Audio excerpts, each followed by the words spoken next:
hukumnya memutarkan kotak infak pada sholat Jumat? Ikhwan, tolong dicamkan, wahai para pengelola masjid, jangan memutar kotak pada saat khutbah Jumat. Rasulullah SAW mengatakan, man massal hasa faqad lagha, siapa yang main-mainkan kerikil, karena dulu lantai masjid itu kan tanah, bisa aja sambil khutbah ambil kerikil begini, itu sia-sia. Saya tanya sekarang, mana yang lebih parah, kerikil sama kotak? Itu kadang-kadang kotaknya besi, glodok kan gitu. Udah gitu apa namanya, rodanya kagak beres lagi, ditarik bunyi, subhanallah. Ikhwan, sekarang jangan paksa orang juga untuk infak. Sunnah, kembalikan ke sunnah. Dia punya duit, silahkan. Enggak, sudah. Kalau ditarik itu kayaknya ada perasaan nggak enaknya gitu loh, apalagi kecil ditutupin ya kan gitu, entah kecil atau takut ria, ditutupin. Makanya hindarkan. Dan sebagai seorang muslim, kita kondisikan ikhwan kita itu untuk beribadah dengan baik, ya infaknya jauh dari riya, ya sholat Jumatnya aman gitu loh. Ustaz, sebenarnya infak Jumat boleh tak dijalankan saat khotib sedang berlangsung? Man la'ibal hasa faqad lagha, siapa yang main-main batu maka dia sudah lagha, sia-sia. Masjid Nabawi dulu tak ada karpetnya, tak ada semennya, jadi waktu itu banyak batu-batu kerikil kecil. Waktu Nabi sedang khutbah, datanglah orang main-main batu. Apa kata Nabi? Man la'ibal hasa faqad lagha, siapa yang main-main batu faqad lagha, tiada Jumat lagi. Maka ketika lewat kota, apakah sama kiasnya dengan main-main batu? Lewat kota, apa hilang konsentrasi orang mendengar khutbah ketika kotak lewat? Tidak, lewat aja kotak, lewat. Cuman kotak janganlah banyak-banyak, ini sampai 5. Kotak pembangunan MDA, kotak anak yatim, kotak untuk penceramah ustadz mubaligh, imam gaji mubarim, kotak untuk kamar mandi, macam pawai ta'aruf. Pokoknya saya tak setuju kotak-kotak. Jangan ada kotak di pintu, jangan ada kotak berjalan. Bisa Kabupaten Serdang Bedagai menerapkan tidak lagi ada kotak berjalan. Bisa dengan cara apa? Potong zakat 2,5%, infak, zakat, sedekah, buatkan satu pintu. Apa namanya? Rumah zakat. Tempat beribadah Baitullah, masjid. Adapun tempat zakat, wakaf, infak, sedekah, buat satu pintu. Bisa. Siapa yang membuat itu? DPRD, legislatif, gubernur, bupati, bisa. Selama tidak ada politik mengatur itu, maka kotak akan tetap lewat. Kalau kotak tak lewat, maka hancurlah wakaf di tempat kita. Ustadz, gimana hukumnya orang Jumatan waktu khutbah sudah dibaca masih menjalankan kotak infak? Karena banyak masjid yang melaksanakan ini. Ya, ini tuntutan di negeri ini ya. Saya tidak melihat kebiasaan muter kotak amal itu di masjid selain Indonesia. Entahlah di Malaysia, saya belum pernah Jumatan di sana. Kalau di Mesir, di Turki tidak ada. Entah kalau sekarang juga niru Indonesia, saya tidak tahu. Ya, sebenarnya begini ya. Memang orang Indonesia ini nek beramal tuh kalau dicegat dengan kotak besar di depan tuh ndak kabeh ngisi. Nek gak diiderne ngono gak ngisi. Lah yang aneh itu wong sholat di jarak salaman gak oleh, tapi ngiderne kotak oleh. Itu kan repot juga ya. Jadi sebaiknya memang ya ngiderne kotak itu kalau belum dimulai khutbah. Tapi alasannya gini, loh kalau belum dimulai khutbah orangnya masih sedikit, repot juga. Asal gak bersuara, gak nggak bergemuruh ya, nggak ada suara yang mengganggu, bisa dimaklumi. Walaupun itu pasti makruh, minimal makruh. Sebab orang khutbah itu wajib didengarkan. Dan kalau geret ini apa bisa konsen? Ya mungkin bisa sih sebagian, tapi sebagian lain enggak juga. Memang rodok tercela ya, mohon maaf ya, muternya kotak itu rodok tercela, enggak enak juga. Tapi di sini juga dilakukan itu, tapi kotaknya kecil-kecil ya, jadi enggak nyuworo. Dan sebenarnya ya soal pengumuman dana itu saya kok malu ya, mbok ya gak usah ya diumumkan global saja. Itu ada masjid yang mengumumkan dana masuk itu sampai terperinci gitu. Sebenarnya era digital begini atau IT begini, dana itu dipasang aja, diumumkan, kemudian yang diumumkan tertulis ya, kemudian yang lesan cukup masuk berapa keluar berapa kalau perlu, kalau enggak ya sudahlah. Saya yakin jamaah percaya. Malu ya, enggak enak kalau diumumkan semuanya kemudian begini ini dari ini begini, aduh enggak enak ya. Jadi soal dana masjid memang diperlukan, sangat diperlukan, dan saya yakin jamaah masjid juga menyadari bahwa itu kebutuhan masjid, bukan kebutuhan takmirnya, kebutuhan masjid. Maka ayolah kita himpun dana ini dengan cara yang terhormat dan yang kira-kira tidak mengganggu ketenangan jamaah untuk terutama waktu khutbah. Baik, demikian yang bisa saya jelaskan. Nanti kalau ada pertanyaan-pertanyaan masih ada kesempatan di KSS. Mari kita akhiri dengan kafaratul majlis. Moga-moga dosa-dosa kita diampuni Allah Subhanahu wa taala.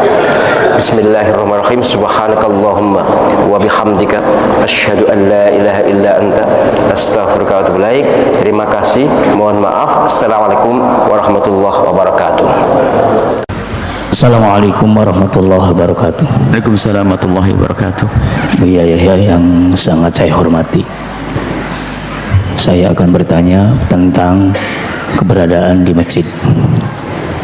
Ada suatu masjid yang di dalamnya apabila khotib sedang berkhutbah, kotak amal itu dijalankan, dan kemudian kas masjid ataupun keuangan masjid secara sementara disimpan di satu rekening pribadi karena alasan sementara bendaharanya meninggal sebelum dibentuk panitia yang baru.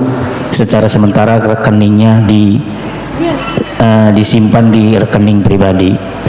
Kemudian ada yang usul remaja masjid, bagaimana katanya ini masjid disinggahi orang banyak, bagaimana kalau di halamannya diadakan kotak untuk kesejahteraan anak yatim, itu hukumnya bagaimana? Mohon penjelasan. Sekian, terima kasih. Khairul kalam billahi taufik wal hidayah. Assalamualaikum warahmatullahi wabarakatuh. Masalah kotak jalan di saat khotib lagi khutbah, tidak ada larangan kecuali urusan berbicara. Urusan berbicara.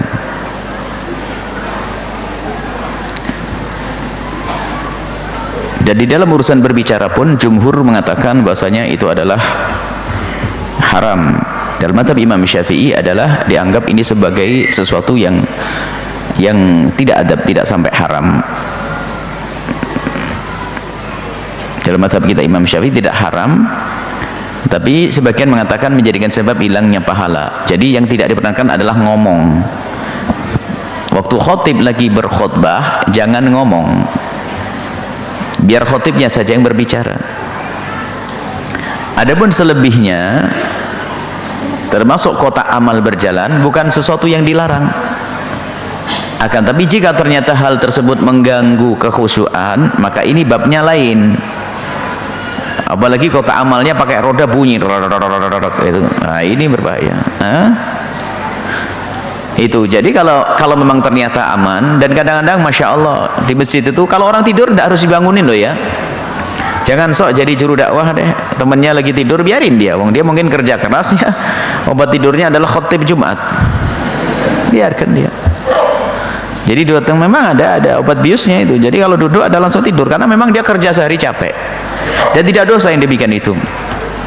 Dan tidak usah dibangunin untuk ini itu, biarkan dia mungkin terlalu capek. Yang penting dia melaksanakan sholat Jumat.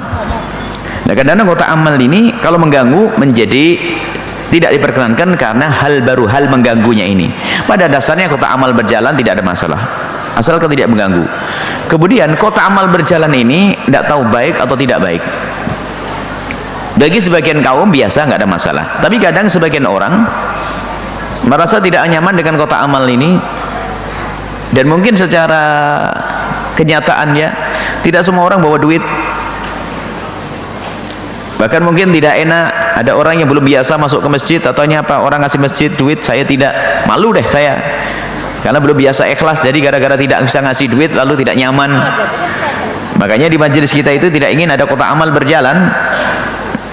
Kalau kotak amal berjalan, kami tidak ingin ada orang membantu karena pengen jor-jor, dia ngasih, saya harus ngasih. Tapi saya pengen orang memberikan bantuan ke pondok ini adalah karena memang benar-benar dia ingin berjuang. Biar langsung mojok sana ada kotak amal, kita sebar kemana-mana. Kalau anda mau datang ke sana biar tambah pahala, sehingga kita larang kotak amal itu berjalan di majelis ini, takut ganggu. Apalagi waktu ceramah tidak diperkenankan, baik kotak amal ataupun air. Maka hendaknya di masjid tidak seperti itu. Kalau khutbah jalan ini orang nggak konsentrasi lagi dengar khutbah. Nah, kalau begitu kasusnya mengganggu, maka menjadi tidak diperkenankan. Walaupun tidak derajat haram, babnya makruh, karena punya fungsi mengganggunya, sama kayak diajak ngomong kan. Biarpun dia ngomong kan pakai isyarat, maksudnya dorong ke sana pak, kan gitu, cuma tidak ngomong dia, dorong ke sana pak. Nah iya, jadi sebaiknya tidak seperti itu. Kalau ada kotak amal berjalan, bukan suatu yang haram, ya mungkin kebiasaan masjid seperti itu, akan tapi kita harus paham maslahatnya kayak apa. Ini kalau orang punya sadar berinfak, biarpun kotak di pojok akan dicari kok. Biarkan, makanya kotak kita sebar di mana-mana. Yang mau membantu, bantu sana karena Allah Subhanahu wa taala, bukan karena dilihat oleh temannya ngasih. Wah, teman saya ngasih nggak enak, saya tidak ingin ada orang berbuat baik karena nggak enak, karena berangkat dari tidak ikhlas, tidak membawa keberkahan nanti. Saya pengen anda memberikan biarpun 100 rupiah ketulus karena Allah, akan berkembang nanti. Baik, seperti itu adalah kasus kotak amal. Selagi tidak mengganggu ya tidak apa-apa. Cuman masalah akhlak saja. Sebaiknya bagaimana cara? Sebaiknya tidak usah jalan, biar tidak mengganggu siapapun. Karena orang lagi ceramah, lagi dengar ceramah, lagi konsentrasi, kepotong itu bisa hilang, balik lagi itu nanti. Kemudian kalau uang kas masjid dititipkan di rekening satu orang, tentunya kalau sudah bicara rekening harus syar'i. Kalau tidak syar'i jangan ditanyakan di sini, kan begitu. Harus kan apa? Lembaga-lembaga keuangan yang syar'i. Kalau tidak syar'i jangan ngomong urusan masjid deh. Masa masjid tidak pakai syar'i, ini adalah sebuah keunikan. Jadi urusan masjid, pondok pesantren dan sebagainya tentunya harus syar'i, memberikan contoh. Baik, anggap saja dititipkan di rekening seorang ustadz. Bagaimana hukumnya? Masalah menitipkan di mana itu nggak penting, yang penting sesuai dengan kesepakatan. Yang kedua adalah amanat orang tersebut. Biarpun pakai rekening yayasan, kalau yang membawa orang pendusta kan hilang juga duitnya. Jadi masalah nyimpan itu boleh di mana saja asalkan sesuai dengan kesepakatan dan diduga orang itu amanat. Yang penting duit itu aman, nggak ada masalah. Dan ingat, yang megang duit tidak boleh meminjamkan kepada siapapun. Ada pengurus masjid saking baiknya minjemin tetangga sana sini. Kirain masjid itu nggak punya duit. Kalau kamu mau minjemin dari duitmu sendiri, jangan dari duit masjid. Biasanya memang dermawan dengan duit masjid, tapi duit sendiri pelit, lit. Ini pengurus nih. Biasanya pengurus begitu. Tapi pengurus yang soleh-soleh seperti yang ada di sini, insya Allah nggak apa. Kalau mau bantu orang lain dari duitnya sendiri, jangan dari duit kotak masjid. Baik, kotak amal. Kemudian di kiri kanan masjid dikasih kotak amal untuk kesejahteraan. Ya boleh saja, suka-suka. Dan sukarela. Makanya waktu ada kotak parkir itu saya bingung. Saya minta petunjuk berapa malam saya kotak parkir gimana. Pertama disuruh kotak parkir, tidak ada. Kasih di bawahnya sukarela. Saya tidak pengen ada orang keluar dari pondok ini di saat tidak membayar lalu hatinya merasa saya nggak bayar. Enggak, kasih suka rela, biar di saat nggak bayar hatinya tenang. Kalau nggak bayar gayanya maling kan tidak enak, saya lari nggak mau bayar. Nah itu kan dosa namanya, merasa wajib lalu tidak bayar. Makanya terakhir tak tulis suka rela di bawahnya, awas ya, kan itu ada kotak parkir ya. Sekarang ada kotak parkir, pertama nggak ada tulisan suka rela. Enggak, saya nggak rela, sebab saya tidak pengen ada orang merasa wajib membayar lalu dia nyelintet lalu tidak bayar, dia seperti mencuri kan bahaya itu. Makanya tulisi suka rela. Kalau kita pastikan wajib bayar 1.000, coba sedangkan mana panitia 1.000 wajib sama suka rela 100.000, pilih mana? Nah, sudah suka rela saja kalau gitu. Jadi itu waktu parkir itu saya juga bingung waktu naruhnya itu.